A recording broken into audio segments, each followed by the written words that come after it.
Sou Jéssica, sou psicóloga, especialista em neuropsicologia, então neuropsicóloga. Sou aqui de Santa Catarina, né? Então pertinho do Instituto, estado vizinho, e estou à disposição para dúvidas de vocês, além dessas que já tem ali para responder, tá bom?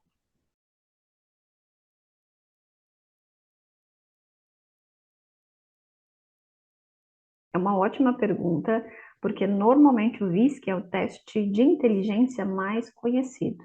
Então, aí que vem a questão. O VISC, ele é uma escala, né? Então, é um teste com várias partes. Ele é um instrumento restrito do uso do psicólogo, mas ele não é o único teste. Então, ele é uma escala ouro para avaliação infantil, e de adolescente. Então, por isso que ele é muito conhecido, tem indicação de médicos, muitos profissionais, pedagogos conhecem também, mas ele não deve ser, até pelo nosso conselho de psicologia, ele determina que a avaliação neuropsicológica não pode se embasar em apenas um único instrumento, né? Então, na verdade, ele compõe todo, né, a escala ouro para avaliação neuropsicológica, mas não é o único instrumento e muito menos o único instrumento que avalia a inteligência, né? Então, respondendo a pergunta, o VISC, ele avalia a capacidade de inteligência, a capacidade cognitiva, de resolução de problemas da criança e do adolescente. Então, essa é a função. Porém, como ele tem vários subtestes, então a gente consegue tirar, como a gente diz, o suprassumo, o máximo de informações possíveis em relação ao desenvolvimento neuropsicológico da criança.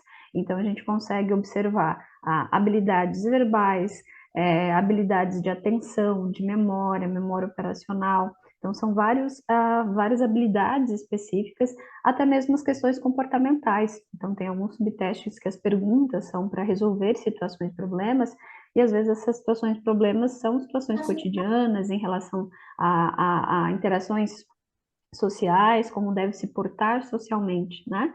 Então, o objetivo principal é a capacidade de inteligência, mas ele é um teste muito rico para se avaliar muitas coisas.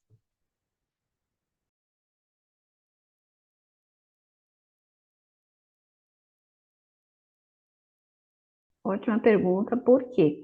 Até pouco tempo se recomendava para diversas situações, não só para a superdotação, mas para o autismo, como já foi questionado aqui, TDAH, era uma recomendação até técnica de que se esperasse até 7 anos para se fazer uma avaliação. Por quê? Realmente, né, se fosse pensar uns 10 anos atrás, existiam poucos instrumentos liberados, validados e com acesso, de forma geral, a todos os profissionais, e eles não se sentiam seguros em fechar nenhum diagnóstico muito cedo. Então vinha essa coisa de espera, espera se desenvolver, espera crescer. Hoje, ainda bem que a gente consegue compreender que não é essa espera, existem muitos instrumentos para se avaliar realmente a criança desde os primeiros dias de vida. Então, a gente diz que a avaliação neuropsicológica pode se fazer de 0 a 90, muitos anos, realmente, enquanto a pessoa realmente tiver uma funcionalidade, estiver ativa, né? Então, os instrumentos têm essa margem. Hoje a gente tem instrumentos que medem a inteligência, então avaliam a inteligência a partir de 2 anos e meio, 3 anos. Então, existem instrumentos para avaliar a inteligência, não só o VISC, que avalia a partir dos 6, né? Então, tem instrumentos que avaliam por uma idade menor, 4 a 3 anos. Então, alguns são muito mais breves, né? Como o Columbia, por exemplo, que então ele vai avaliar somente aquela inteligência de raciocínio lógico por uma forma visual.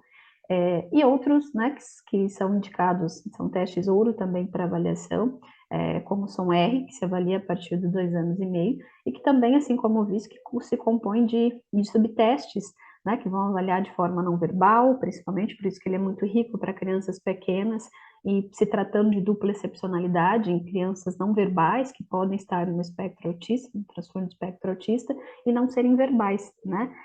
Assim como, né, que bom que a gente tem a intérprete, que ele também são instrumentos indicados para crianças, né, que são surdas. Então, às vezes, que não tem esse desenvolvimento verbal, então se pode avaliar a inteligência de uma criança, de um adulto surdo também. Então, hoje a gente tem essa rica possibilidade em instrumentos. Só que realmente o que acontece é que, como é algo muito específico, como a gente já falou em outros momentos, em relação até mesmo à questão da formação do neuropsicólogo. São poucos profissionais e até essa dificuldade, às vezes, de entender por que não é todo psicólogo e pode avaliar. Porque são diversas ferramentas que acabam sendo muito restrita ao profissional especialista, né? Então, acaba sendo um investimento profissional se especializar nessa área, tá?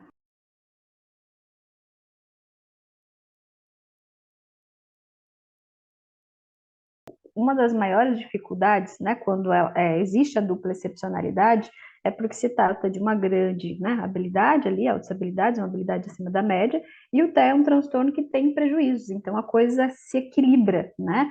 Então fica muito mais fácil de mascarar essas dificuldades.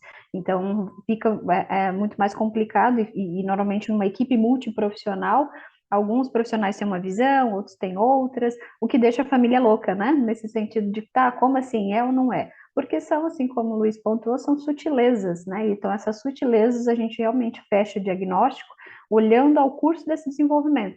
Então, a gente consegue, pensando no TEA, né? O transtorno do espectro autista, ele é um transtorno do neurodesenvolvimento. Então, a gente olha nessa linha de desenvolvimento e características ao longo do tempo. Então, com certeza, tem situações que são características, né, principais de cada uma, assim como o Luiz pontuou. No TEA, a dificuldade está muito mais relacionada nessa reciprocidade social, então essa troca de comunicação. Então, muitas vezes as pessoas falam muito bem, mas têm dificuldade, né, e às vezes até muito bem numa linguagem, um português muito correto, o uso correto da língua, mas na hora de se comunicar, acaba tendo esse prejuízo. E essa comunicação é assim como ele pontuou, às vezes essa compreensão de uma forma literal, né? Entender de uma forma direta aquele comando, não entender uma entrelinha, uma piada, entre outras situações do nosso cotidiano. As questões sensoriais são muito mais evidentes, esses prejuízos, então uma seletividade alimentar, uma questão sensorial em relação a ruídos, cheiros, texturas, então é muito mais acentuado isso no TEA. É algo que essas alterações sensoriais existem nas altas habilidades, superdotação, é possível ver em pessoas com TDAH também, só que é muito mais evidente no TEA, né? Então esse cérebro exagerado em relação às questões sensoriais é muito mais evidente no TEA. Então é ali que a gente vai fechando esse perfil e principalmente os padrões restritos repetitivos. Então, quando a gente pensa em estereotipias, por exemplo, né, quando existe essa presença de estereotipia, é uma característica muito grande do TEA, né? Então, está relacionado aos comportamentos de frustração, né, a alegria, tédio, né, então isso normalmente está presente nessas principais, né, raiva, alegria e no tédio, então assim, a criança esperando para um atendimento, então começa, né, a sacudir as mãos, né, para frente para trás, na ponta dos pés, então normalmente são características muito mais evidentes do TEA. Então, quando tem altas habilidades, não é comum nesses padrões restritos e repetitivos. Porém, a rigidez cognitiva é algo que existe nos dois, né? Então, está presente também nas altas habilidades, e fica muito mais evidente quando existe a dupla excepcionalidade. Então, assim como o Luiz pontuou, muitas vezes esse comportamento, eu estou fazendo acompanhamento de alguns clientes recentemente, e que a briga da equipe, né, inclusive do médico, é que pode ser o TOD, justamente por ver que essa rigidez, né, é muito evidente, que tira, altera o humor, né, da criança. Só que essas explosões não são com índoles vingativas, né, em comportamento realmente maldoso, como o do Todd, né, que tem uma das características principais, esse comportamento é, é, irritado, vingativo, em situações realmente quando tem essa manipulação, né, tentando se opor àquela situação. Então, essas são as características muito diferentes da rigidez. A rigidez é realmente um perfil muito mais teimoso, né, nesse sentido que tem aquela certeza e não muda de ideia. E nas altas habilidades isso fica muito mais difícil, porque normalmente eles têm a razão. Então, é essa a grande dificuldade que eu tenho em situações comportamentais com as crianças que eu acompanho, porque às vezes essa rigidez está relacionada a situações de que eles querem colocar em prática, por exemplo, numa situação como na escola, eles têm a razão, mas às vezes aquela situação não acontece por outros fatores de regras ou situações da escola, né? Vou dar um exemplo real, já teve caso de cliente dizer para mim, não, eu quero trocar esse material porque eu sei que tem um livro novo ali disponível, o meu rasurou, né, e né, eu errei, eu quero trocar. Só que era um livro que estava disponível para caso outro aluno venha e inicie na metade do ano, né? Então, assim, para ele era lógico que ele pode trocar, está lá disponível, ninguém está usando, mas às vezes é uma situação diferente. Então, esse comportamento pode ser exacerbado, irritado, ofensivo até em relação aos professores, e aí que a gente começa a ver esses comportamentos de rigidez cognitiva. É uma das características que se permanece, né? Se você pensar com os tratamentos, terapias, que muitas vezes perguntam para que fazer terapia, para que no pedagogo, para que no psicólogo. O objetivo é minimizar esses prejuízos funcionais, né? Trazer mais a um equilíbrio, harmonia nas habilidades sociais, nos prejuízos sensoriais, e a rigidez é algo que permanece. Então, é a maior dificuldade que eu vejo em relação aos contatos, até porque eu faço avaliação e acompanhamento, reabilitação, psicoterapia de adultos, e normalmente num contexto familiar, né, contato com a mãe, contato com o irmão, contato com o pai, com a esposa, com o cônjuge, normalmente a queixa principal, né? Então, é algo que se permanece muito mais ao longo da vida, porque vão ter situações novas, né, de flexibilizar pensamento, e é difícil quebrar, é difícil mudar de opinião, é muito difícil mudar de ideia, né? Então, essas são as questões mais evidentes. E, além do diagnóstico ser complexo por ser algo clínico, ser características muito parecidas entre uma e outras, muitas vezes tem um fator emocional em relação a isso também. Por quê? Às vezes não é só a questão do diagnóstico errado, né, de ser altas habilidades e se achar que é o TEA, né? Muitas vezes acontece que é o TEA e não as habilidades sociais. Então já teve caso de clientes procurar, assim como, né, o Luiz pontuou ali, de um hiperfoco em dinossauro, saber muito sobre dinossauro, e dizer, não, porque meu filho tem altas habilidades, olha, ele sabe tudo sobre dinossauro. E quando a gente faz a avaliação neuropsicológica, existe até uma deficiência intelectual. Só que existe um foco muito grande, algum interesse específico, e aquilo ali, né, teve uma habilidade até acima da média esperada para aquela idade. Mas não que seja outras habilidades, né? Então, às vezes, até por uma questão de seria melhor, porque hoje o TEA, o transtorno espectro autista, é considerado, né, uma deficiência, muitas vezes é tido, esperado que se tenha só altas habilidades, porque seria algo bom, né?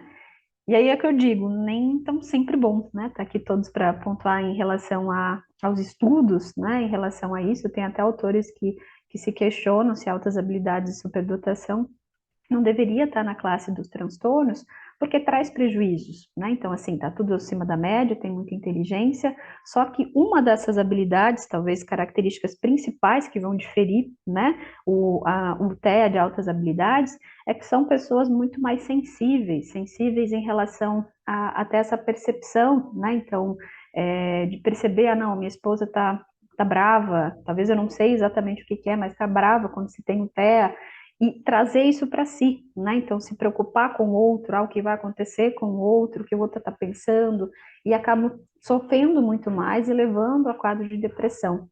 Então, tá acima da média faz com que se distancie dos pares em relações sociais, interação, né? Às vezes é uma criança que não quer falar, né? O que eles me verbalizam, ah, mas vamos falar sobre TikTok, né? Coisa banal. Tava vendo vídeo sobre a faculdade, como que vai ser a faculdade de medicina, sobre aplicar para a faculdade fora do país. Então, acaba tendo prejuízos sociais, trazendo sofrimento, uma não adequação. Então, tem um lado ruim também de estar acima da média, né? Então, são situações que, normalmente, é aí que a gente consegue ter essas nuances de forma clínica, assim como o Luiz falou do espectro, né? Essas características que a gente vai separando de cada situação.